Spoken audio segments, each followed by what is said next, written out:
Good afternoon, punters. Welcome to Racing's edition of Spruikers. Jake, we're going to try and find our punters a bit of value and a winner this week. We'll find them winners this week, I think, Tags. I really hope so, because it's been a barren start to the, late winter, early spring. Yeah. No, we're on fire now. Okay. And we'll start with the Memsie Stakes and the return of Weekend Hustle. Well, it's not so much the return, it's the reappearance of... Oh, it's his return from a fortnight ago. From a fortnight. Yeah. We're hanging on every hoof. Oh, aren't we what? Every abscess. Ooh.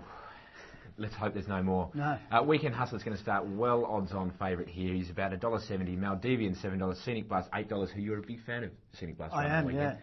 I'm going to lean towards Maldivian because I think it was a terrific run. I don't think he's being set for the shorter races, but no, it was a I think he fabulous might be able run. to cause a bit of a boil over. Yeah, in the list, and that was a wonderful run by him. He goes really flat second up, so not for me. If Weekend Hustle, you think he'd improve after that slight hiccup before the listing, but you're right, Scenic Blast could cause the boil over for mine, and he'll be, hopefully around 10 or 15 to 1, purely by virtue of Weekend Hustle's short price. I'd be inclined to have something, perhaps each way, but something on Scenic Blast, because he absolutely flogged a reasonably smart field at Caulfield a fortnight ago. So is Weekend Hustler going to sit in the first few, do you think, on Saturday? Yeah. With some notable stayers in the race. There are, but there's also some pace. You've got to have heart. I think he's an emergency, but there's him. Ruby Sand is the other Mick Price one. Alamosa is the other Mick Price one, and Mick has said this week that he's absolutely flying. He ran an absolute clinker. He did. And if I say absolute once more, please punch me in the teeth. I apologise. But Alamosa, is another each-way chance too, I think. It's the New Zealand import. Correct, that's right, yeah. Pompey Ruler is back from injury. He's going to be around the $18 mark. And Tuesday Joy, interesting runner down from Sydney. Gay's got her going again, and Craig Newitt sat on her. Yeah, Dwayne Dunn's got the job for the spring, though. Interesting. Yeah, interesting engagement. And he's also riding Miss Andretti as well. Well, I think Newitt's obviously got Light Fantastic. So it's going to be a bit of a shuffle for the jockeys. It's the Golden Rose in Sydney at Rose Hill. Yeah. And we've got All-American, Maybe I, Stripper, and Duporth.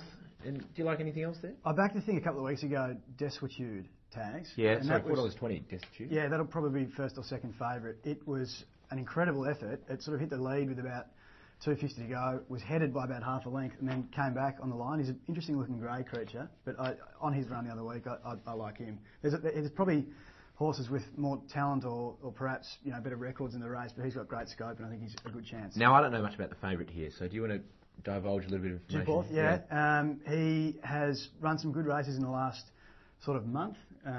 Huey Bowman to ride him, and probably the most consistent and fit horse in the field, which I think is why punters will react by installing him one of the top chances Tags. Duporth $3.80, $4.20 Destitute, All-American $6, Maybe I $8, and Stripper $10. Princess Cope goes around in New Zealand ahead of a Cups campaign, we certainly hope. Yeah. She looks like she's going to be able to get the 2 miles pretty easily. I think she'll get the 2 miles, but I think she actually sprints quite well too. Yeah. She ran a really good race in the autumn at Caulfield. I can't remember the name of the race it was in. I think it might have been a mile race, but she ran home really well and won that. So I think if she's sort of sharp enough, she's a big chance, and you'll get a pretty good price about her too. There's some other great races at Caulfield and indeed in Sydney. Miss Andretti returns in the McNeil, not in the McNeil Stakes, in the Clam Seafood Stakes, I think, which is a listed race, and she looks like she's going to be the class runner there and be far too good for them over 1,100 metres. Yep, agreed. Once again, riding change there. Yeah, Froggy apparently is not riding. Dwayne Dunn, not there. Yeah, is he on the nose? Knew it. He could be. I can't see why. He's won about 15 races on her. Yeah, anyway. She does go very well. Punters should look at the exchange very closely on Saturday morning. They can bet either on the exchange and the fixed odds there or on the tote.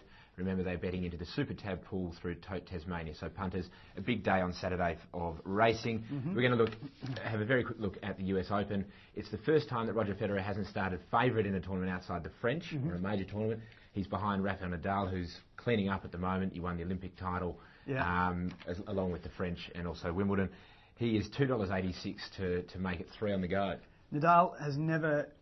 his best performance in a hard-court major is a semi-final loss here in Melbourne this year. He's a lay at that price, I think. I think he's a bit of a lay. He'll meet Murray, assuming Murray gets through as well in the semi-finals. Murray's playing pretty well obviously a good hard quarter. Nadal, I'm not so short about. That's just too short to back at that price. It is too short. Considering Murray's about $14.50, you should get through to the same part or get to the semi-final. Exactly right. Federer's around $3.60, Djokovic $5.20.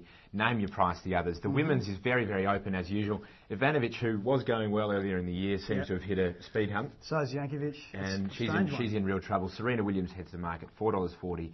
Venus, $6.60. Safina, $7. Jankovic, $9.60. And there's plenty of value in those women's markets if you fancy anything. Yeah, since Justine Henin withdrew from professional tennis, it's been really strange. It's a huge hole. Yeah, but so the only positive thing I can say about that is there's some great trading to be done. There is. Early markets now, so those prices will stay around for quite some time.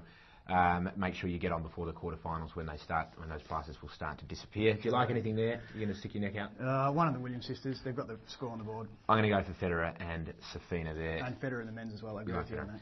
Yeah. Five on the bounce, USA. We don't normally talk about politics, but we're going to just mention very, very briefly that the US presidential markets are, well, they've always been up, but they're sort of swinging into gear again with the Democratic convention this week. Absolutely. Obama's already been sworn in, just been sworn in. He is $1.63 to be America's next president. McCain, $2.74. Sounds too much like a chip packet for me, McCain, doesn't he? That's very good by you. I wasn't expecting that. It's a really tough market, I think. I mean, betting around the thoughts of the American public. Oof. It's hard to know who's going to turn up, and this year there's even more unknown. Well, they cheated last time. Well, so if you get some inside information, punters. It's a wonderful market, though. There's been more than $10 million traded already, and Obama has in fact been favourite for a long time. So we'll wait and see if he can salute there. $1.74 Obama, McCain $2.74. We'll see you again with more sport, politics, racing, and anything else you want to talk about next week. Good night, Australia.